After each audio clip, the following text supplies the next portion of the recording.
In today's video, we're going to go over why to never let the customer order the materials in your trade construction business. Let's go. I've been listening a lot lately to podcasts. I listen to a lot of podcasts about like technology and like phones and tablets and stuff. And I've been listening to like about Apple's supply chain.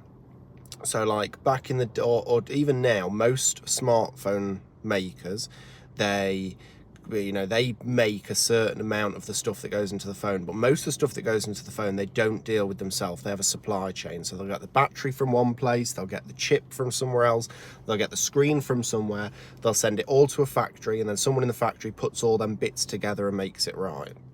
What Apple's been trying to do over the years is start bringing more and more and more of that in-house. So they do, I think they do the battery themselves, they do the chip themselves. I think they've been trying to get into screens because Apple, for the most part, have been buying screens off Samsung.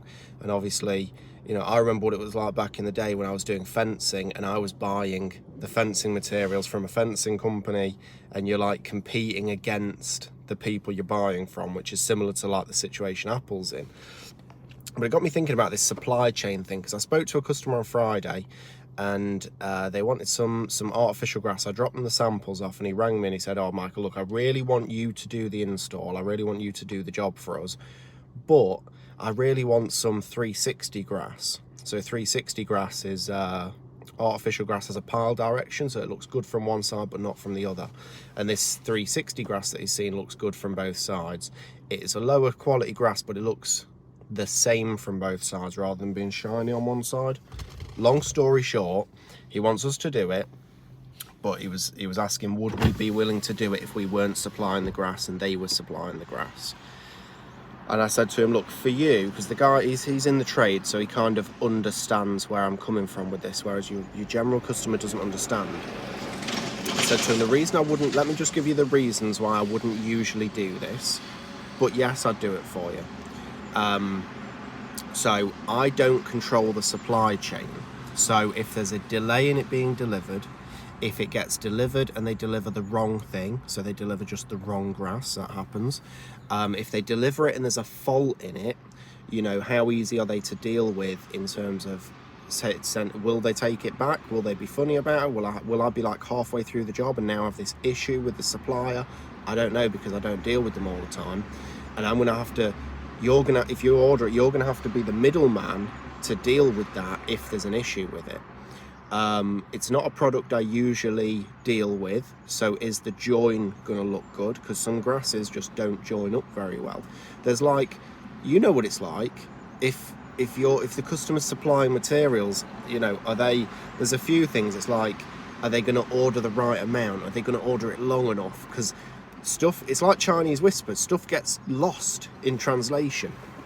So I said to him, look, I'm happy to do it, but let me see if I can find one or something, or maybe I order it so I'm the one in the middle. But even still, these aren't the usual suppliers I deal with, so there could be an issue that's kind of out, you know, within or out of my control, and I'm the one kind of stuck in the middle. And I just need you to understand that if there is a job, if there is an issue and we're halfway through your install, you know, because we don't roll the grass out until it's ready to be fitted. By that point we've been digging out, we've done the base work, done everything else. There was a point in time about 4 years ago, we were installing some paving and I gave the customer the book with the different options in, and he says, yes, I'll go for the Raj Blend Indian Sandstone. Well, the Raj Blend Indian Sandstone, the pallets get delivered, no problem. Customer goes out to, I get there, customer goes out to work, I open up the pack and start laying this Raj Blend Indian Sandstone. I've laid probably 8 or 9 square, maybe 10 square meters of this Indian sandstone, and he comes back and he goes, "That's not what I ordered." And I'm like, good one. And he goes, "No, Michael, that's not what I ordered. That's not what I asked for." And I'm like, "What do you mean?" And he said, "Well, let's go and have a look at the book. That doesn't look like what you showed me in the book." And I think if you've done sandstone before, you'll understand the problem with it, is that the stuff in the book, They always make it look the best. It's the best possible colour variety, and then they wet it, and then they take the picture, and then they probably edit the picture to make the colours come out better.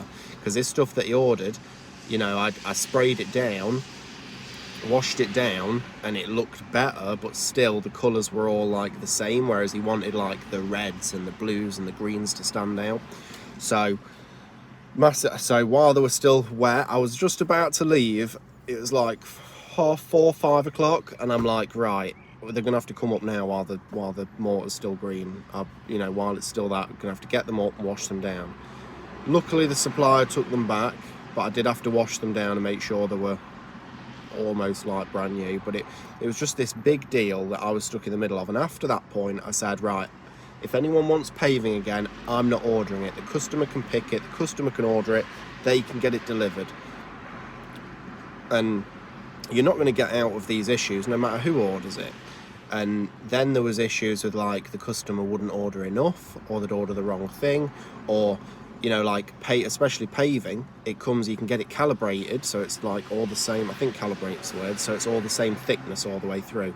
I was getting customers getting the cheap stuff, so they could save £4 a metre, and some of them were ranging from like 12 mil to 30 mil, like it was all over the place. So then it took me longer to fit them, just all sorts of issues. And I'm like, I would rather be the one in the middle of the issue than have to like outsource it to the customer, because you're like, oh well, if I don't deal with it, if I get them to deal with it, it's their problem. No bro, it's your problem, because you're the one that's going to be caught in the middle of it. You're the one that's going to be halfway through the job with money invested in the materials and an issue on your hands. The customer's at work, you don't know what to do, you have to wait for them to get back from work, you have to wait for them to decide. By that point, stuff could have gone, you know, mortar could have gone off, and you know, certain stuff's been fitted. What are you going to do? Are you going to lose half the day? Or you know, how are you? Either way, whether you're the one in the middle or they're the one in the middle, you're still going to lose. So you may as well be the one